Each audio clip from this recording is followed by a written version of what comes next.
Hola a todos de nuevo, este va a ser la segunda parte del Camino de Santiago.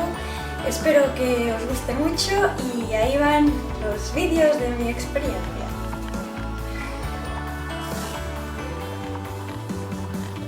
Cualquier cosa que te haga miedo, pero tienes ganas, pues hazla, que si quieres lo puedes lograr. Me doy cuenta que hay personas, acabo de trobar un compañero mío, encontrar un compañero mío que estaba en la subida pensando en cuando bajara, decía, uy, ahora en la subida pienso en que cuando llegue arriba habrá una bajada muy grande y mis pies, me dolerán mis pies. Y yo le he dicho, disfruta de la subida y después en la bajada ocúpate allí. Porque a veces cuando tenemos, por ejemplo, a él le gustan mucho las subidas. Si tenemos momentos bonitos en la vida, no hace falta pensar en las tristezas. Y después, pues ha disfrutado de la subida y cuando ha llegado en la bajada, pues ha visto que no era para tanto. Y así es en la vida. Este compañero siempre está planificando. Mañana, mañana, mañana. Y yo le digo, solo existe el presente. A saber mañana dónde estás.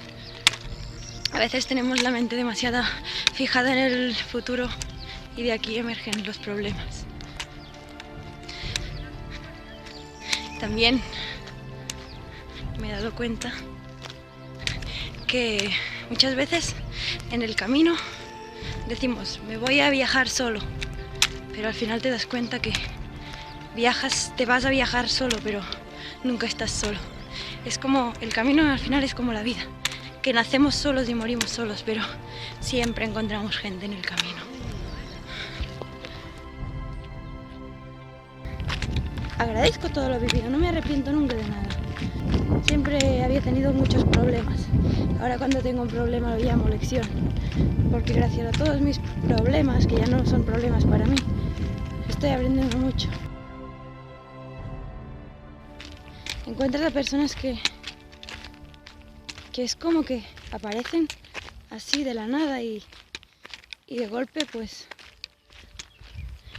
te ayudan, es que te ayudan, es como que no vas solo porque vas con una gran familia.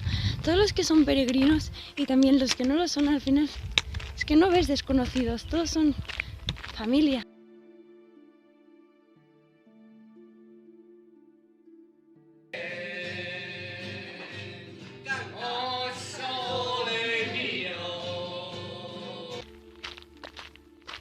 Cuando llevo 21 kilómetros y por fin hemos llegado a un lugar donde no hay coches y es como paz. Y se escuchan más los pájaros y todo ahora. Las ovejas del país son borregos, borregos, borregos. Camino, muchas personas dicen. ¿Pero qué tiene de especial este camino? Para mí, yo es que no soy una persona religiosa. Yo diría que personas que vienen a hacer deporte, otras vienen a hacer pues un proceso espiritual y otros pues por religión. En mi caso ha sido para encontrarme.